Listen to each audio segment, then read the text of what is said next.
नमस्कार, मैं हूं सुरेश कुमार। आप देख रहे हैं भारतमणि इंडिया।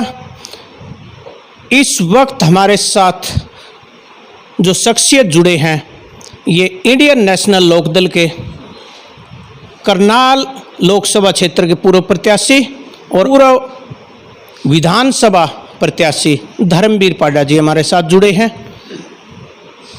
आपके साथ हम इनको जोड़कर आगे बढ़ते हैं और कुछ विशेष बातचीत में करते हैं धर्मवीर पाडा जी को शामिल।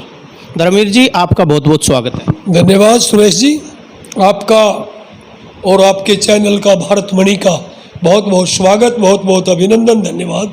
सबको राम राम, नमस्कार। धर्मवीर जी, आज अगर मैं पूरे भारतवर्ष की बात करूं तो भारतवर्ष की क्या हालात है और कहां देख रहे हैं आप भारत देश की जनता को? देखिए सुरेश जी, बहुत बड़ा आपने प्रश्न किया है। वाकई आज ये चिंता का विषय है। वर्तमान जो सरकार है वो देश को दिशा भ्रमित कर रही है। देश की 140 करोड़ जनता वो आज चिंतित है कि देश जा किधर रहा है। आज का जो पढ़ा लिखा नौजवान है, जो छात्र है, जो शिक्षित युवक है, वो इस बात की चिंता करता है कि इस देश का जा कहाँ रहा है। परिणाम स्वरूप आज का युवा विदेशों में पलायन करने पर मजबूर है और यहाँ की जनता आंदोलन करने पर मजबूर है। आज हरियाणा की अगर मैं बात करूं तो हरियाणा की बेटी आज सड़कों पर बैठी है। पहलवानों को लेकर आप क्या कहना चाहेंगे?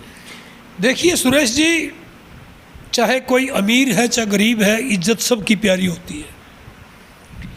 कितनी दुख की बात है कि जिन बहनों ने, जिन बेटियों ने भारतवर्ष के लिए गोल्ड लेके आई, ओलंपिक में स्वर्ण पदक लिया, आज वो बहन बेटी अपनी इज्जत की सुरक्षा के लिए जंतर मंतर पर वो धरना दिए बैठी है। दुख की बात है कि उन्होंने इस देश के प्रधानमंत्री को भी अपनी शिकायत दर्ज कराई।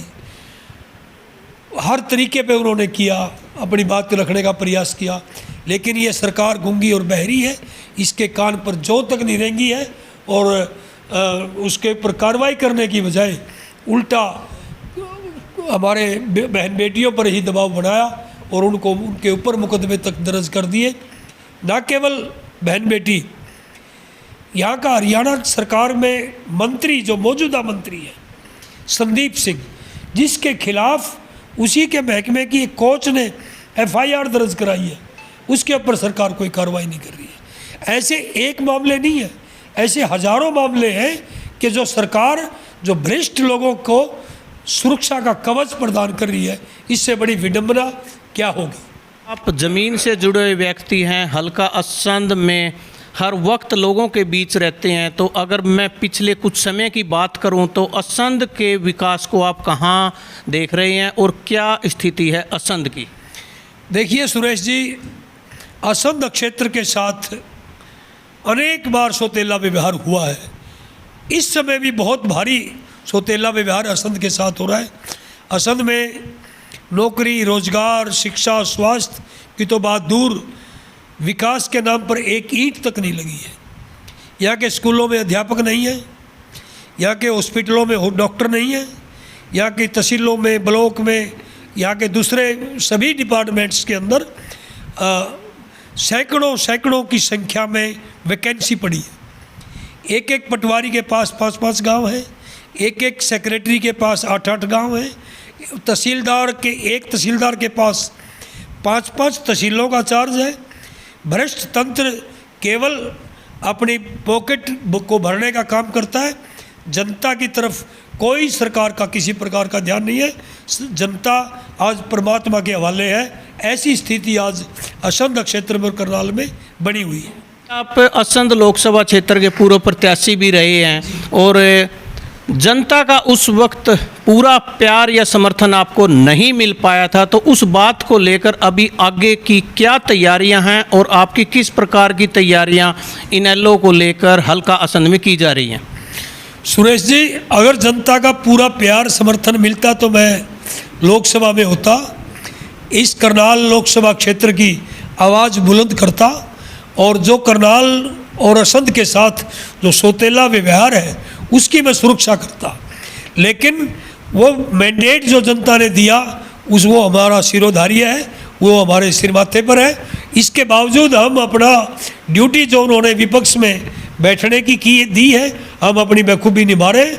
और हर मोर्चे पर, चाहे वो बुढ़ापा पेंशन सरकार ने काटी है उसके बारे में है, चाहे किसान आंदोलन है, चाहे महिला पहलवानों के बारे में है, या कोई और भी मामले हैं, हम हमेशा हमारी पूरी पार्टी, हमारे सभी कार्यकर्ता, हमारे साथी हैं, नरेश जी बैठे हैं, महेंद्र जी मानपुरा, प्रेम राणा जी और सभी साथी 24 घंटे जनता की सेवा में हम लगे रहते हैं। और पहला प्रयास ये है कि जनता के हितों की सुरक्षा करने का पहला हमारी प्राथमिकता है। धर्मवीर जी, सबसे गरमाया हुआ मुद्दा पहलवानों का है। क्या आपकी पार्टी की तरफ से या आपकी तरफ से पहलवानों को समर्थन दिया गया या उनके साथ कुछ उनका ढांढस बंधाया गया? सबसे पहले जैसे ही हमें पता चला हमारी पार्टी के नेताओं को कि इस प्रकार से धरना दोबारा से बेटियों ने शुरू किया है, चौधरी अभय सिंह चौटाला जी के साथ मुझे भी जाने का मौका मिला।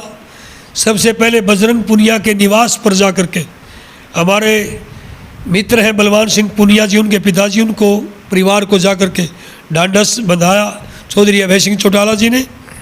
और उसके बाद 11-12 तारीख थी शायद, जंतर मंतर पर जा कर के सारा दिन वहाँ धरना दिया, अपनी बात रखी और सरकार को चेताया कि या तो सरकार इस अन्याय के खिलाफ काम करे, इस अन्याय को हम बर्दाश्त नहीं करेंगे और दोषियों के ऊपर सख्त कार्रवाई करे, अन्यथा हरियाणा के अंदर बहुत बड़ा आंदोलन इंडियन नेशनल लोकदल पहलवानों के साथ मिलकर के चलाएगी और जिसकी जिम्मेवारी सरकार की होगी। ये आंदोलन चौधरी अभय सिंह चौटाला जी ने अपना समर्थन दिया इस प्रकार से। जी बहुत बहुत धन्यवाद। इस वक्त हमारे साथ धर्मवीर जी पाडा आप लोगों के साथ जुड़े हुए थे और आगे की क्या रणनीति है और किस प्रकार देश और प्रदेश की हालात है उसके ऊपर पूरा प्रकाश डालते हुए इनके द्वारा अपनी बात रखी गई। बाकी सभी समाचारों के लिए देखते रहिए भारतमणि इंडिया। जय हिंद, जय भारत। बहुत बहुत धन्यवाद।